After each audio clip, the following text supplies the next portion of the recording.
Вчера студент, а сегодня аппаратчик экструзионной линии. Это предприятие – первое место работы Булата Шарипова. Задача начинающего специалиста непростая и ответственная – следить за исправной работой нового оборудования.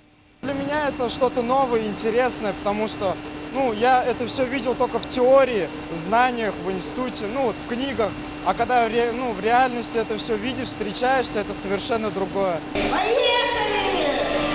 Сегодня здесь запустили дополнительную линию оборудования из Китая. Скоро на нем будет работать 12 специалистов. За час новая установка производит более 1 тонны композитного материала. Из него делают кабель. Было принято решение совместно с Минпромторгом о том, что необходимо наращивать объемы потребления.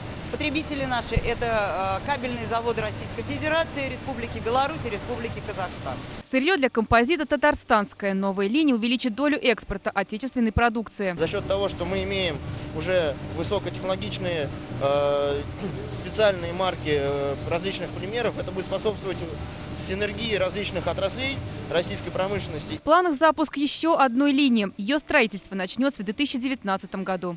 Зарина Ахметова, Ильшат Мухаметов, ТНВ, Высокогорский район.